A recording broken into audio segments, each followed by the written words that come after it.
호돌이 썰툰. 짧고 무서운 이야기.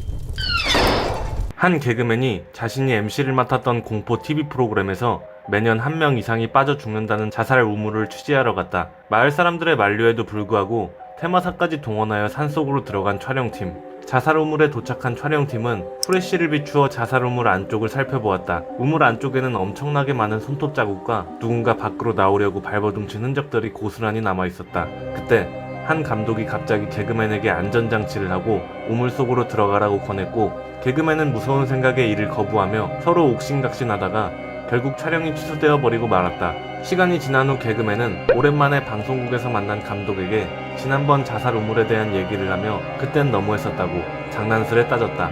그러자 감독이 말하길, 무슨 소리야, 내가 언제 그랬어, 미치지 않고서야 그런 일을 왜 시키겠냐. 잠깐의 정적이 흘렀다. 그렇다면 그때 개그맨에게 우물에 들어가라고 한 사람은 누구? 재수 때문에 기숙학원을 다녔을 때의 이야기입니다. 그날도 밤 12시가 넘게 자율학습을 하고 자기 전에 옥상에서 친구들과 바람을 쐬고 있었죠. 그 학원은 남자 숙소와 여자 숙소 건물이 따로 있어 옥상 중간에 구름다리로 연결되어 있는 구조였는데요. 이상하게 그날따라 여자 숙소 옥상에서 웬 여자 한 명이 깔깔 웃으며 뛰어다니는 겁니다. 저희는 모두 미친 여자인가 싶었습니다. 입시 스트레스가 사람 하나 망쳤다며 친구들과 낄낄대고 있는데 갑자기 센 바람이 불었습니다. 그 여자는 원피스를 입고 있었는데 순간 치마가 펄럭거렸죠. 그리고 저는 제 눈을 의심했습니다. 치마 밑에 당연히 있어야 할 다리가 없는 것입니다. 너무 놀란 제가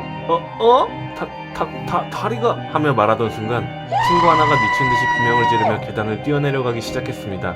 야, 어디가? 다들 영문도 모른 채 그 친구를 따라 덩달아 뛰어내려가고 있을 때 뒤에서 깔깔거리는 소리가 들렸습니다. 아까 옥상에서 봤던 그 여자가 구름다리를 타고 저희 쪽으로 넘어왔던 것입니다. 저희는 뒤를 돌아볼 생각도 하지 못하고 무서워서 미친 듯이 계단을 구르다시피 내려왔습니다. 저도 그렇게 무서웠는데 제 뒤에서 마지막으로 달리던 친구는 오죽했을까요?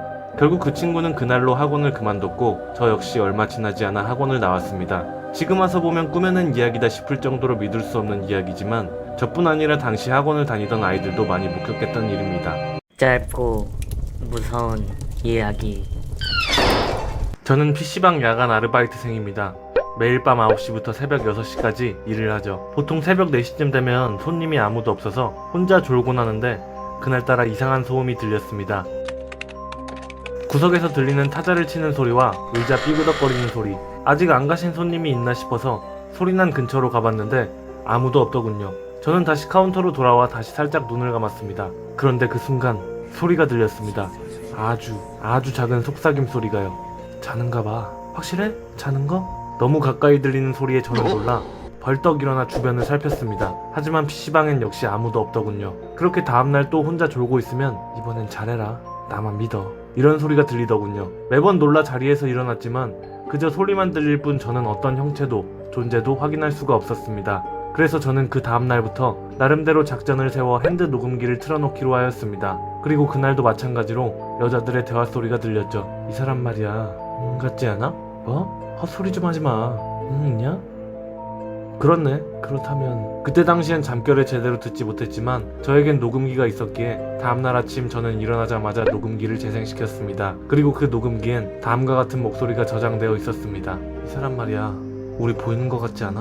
뭐? 헛소리 좀 하지마. 우리가 어떻게 보이냐? 하지만 이 사람 우리 말할 때마다 반응하던데? 그렇네. 그렇다면 그걸 말해줘야겠네. 이봐요, 우리가 보여요? 그럼 그냥 조용히 듣기만 해요. 당신 9월 20일에 죽을 운명이에요. 그때까지 잘 지내요. 또 봐요. 그 일이 있었던 것은 3달 전, 그리고 지금은 8월 19일. 저는 그날 이후로 죽음이 다가오고 있다는 두려움에 떨며 살아가고 있습니다. 대체 그들은 누구길래 날... 짧고 무서운 이야기. 프로 축구 선수를 꿈꾸던 한 남학생이 있었어. 그 꿈은 점차 이뤄져가고 있었지. 하지만 남학생은 학생 1등을 넘어 전국 1등이 되고 싶었어. 그래서 날마다 혼자 밤새 축구 연습을 했지. 그러던 어느 날 10분이나 연습했을까? 남학생은 갑자기 그 자리에서 주저앉고 말았어. 오른쪽 무릎을 움켜쥐면서 말이야. 남학생은 너무 고통스러웠어. 그래서 병원에 가봤지. 하지만 아무리 큰 병원에 가도 뼈에 금이 갔다거나 부러졌다거나 그런 흔적이 없다는 거야. 어쩔 도리가 있나. 남학생은 그냥 무릎 통증을 대수롭지 않게 넘기기로 했어. 시간이 지나면 낫겠지 하고 말이야. 하지만 2년이 지나도 남학생의 무릎은 낫질 않았어. 오히려 고통스러워져 갔지. 결국 남학생은 원인 모를 통증으로 인해 선수 생활을 관둬야만 했어. 엄청난 유망주였던 만큼 주위 사람들 모두가 안타까워했지. 하나뿐이었던 꿈을 잃게 된 남학생은 죽고 싶은 심정이었어. 너무 우울해서 집에 들어가지도 못하고 밤 늦게까지 공원 벤치에 앉아 있었지. 새벽쯤 되자 잠이 오는 건지 남학생은 꾸벅꾸벅 졸고 있었어. 그런데 그때 남학생 눈앞에 이상한 게 보였어. 바로 눈에 칼에 쓸린 흉터가 있는 여자 귀신이 자신의 무릎을 식칼 손잡이 부분으로 계속 때리고 있는 모습. 남학생은 자신이 너무 우울해서 헛것이 보이는 거라 생각하며 눈을 감고 있다 보면 사라져 있을 거야 하다가 공원에서 그만 잠들어 버렸지. 그러곤 다음날 아침 날이 밝았어. 남학생은 앉아있던 나무 의자에서 일어나 집으로 가려던 순간 손에 무언가 걸리적거려서 옆을 봤는데 거기엔 하얀 A4 용지 위에 잔뜩 쌓여져 있는 흰색 가루들과 어젯밤 환영 속에서 보았던 식칼 그리고 피로 써진 편지가 있었어. 편지에는 이렇게 적혀 있었다고 해. 저기 하얀색 가루가 보여? 내가 어젯밤 네 무릎에서 긁어낸 뼈가루야. 선수 생활할 생각은 죽어도 하지 마라. 짧고 무서운 이야기. 약 4년 전 제가 고등학교 3학년 때 겪은 일입니다. 가족들은 다 일을 나가고 저 혼자 방학이라 집에서 쉬고 있던 날이었죠. 저녁 시간이 다가오고 저는 출출한 느낌에 핫케이크라도 만들어 먹을 생각으로 부엌으로 갔습니다. 그렇게 프라이팬을 꺼내서 씻고 있는데 언니가 부엌으로 얼굴을 빼꼼 내밀더니 뭐해? 하고 물었습니다. 아, 핫케이크 해 먹으려고. 언니도 먹을래? 언니에게 물었지만 대답이 없었습니다. 싫음 말고 나 혼자 다 먹어야지. 그러고 나선 프라이팬을 마저 씻는데 저는 순간 멈칫할 수밖에 없었습니다. 생각해보니 이 집엔 저 혼자뿐이었으니까요. 저는 무서운 마음에 다시 언니가 있던 쪽을 쳐다봤습니다. 그런데 아직도 언니가 쳐다보고 있었습니다. 마치 비웃는 듯한 표정을 짓고서요. 전 너무 무섭고 소름이 끼쳐 바닥에 주저앉아 버렸습니다. 잠시 후 언니의 웃는 모습은 서서히 사라져갔습니다. 그 후 저는 핫케이크고 뭐고 내동댕이 친 채 바로 방으로 들어와 언니에게 전화를 걸어 빨리 들어와 달라고 울고불고 재촉했죠. 다음날 들은 이야기인데 그날 언니가 퇴근하고 집에 오는데 저희 집 대문 앞에 제가 앉아있더랍니다. 언니는 제가 아까 그 일 때문에 무서워서 자기를 기다리고 있나 하고 생각했답니다. 그래서 언니는 추운데 밖에서 왜 이러고 있냐며 얼른 들어가자고 했는데 제가 아무 말도 없었다고 합니다. 아무리 가자고 해도 가질 않자 언니가 들어오기 싫으면 말아. 거기 있다가 또 나 닮은 귀신 나올라. 이러고 혼자 들어갔답니다. 그런데 웃으며 방으로 들어오던 언니는 갑자기 놀라며 경악했다고 합니다. 분명히 밖에서 만났던 제가 방 안에서 곤히 자고 있던 것입니다. 다행히도 그 이후에는 그런 일을 겪지 못했지만 정말 그때만 생각하면 지금도 소름이 끼치고 무섭습니다. 짧고 무서운 이야기. 어머니께서 운전면허를 따신 지 이틀째 차를 살까 말까 고민 중이던 어머니는 때마침 지인분에게 타지 않는 자동차 한 대를 선물로 받게 되었습니다. 친척이 사연이 있다고 주고 간 건데 저는 이미 차가 있어서 중고지만 깨끗하게 써서 몇 년은 더 타실 수 있을 거예요. 그날 저녁 평소 성미가 급했던 어머니께선 차를 바로 몰아보기로 결정했습니다. 하지만 혼자 타고 가는 건 싫었기에 옆집 사시는 아주머니와 함께 드라이브를 하기로 했죠. 그렇게 한참 동안의 드라이브 후 날이 어두워져 차를 유턴시키고 두 분이서 함께 집으로 돌아오고 있었을 때였습니다.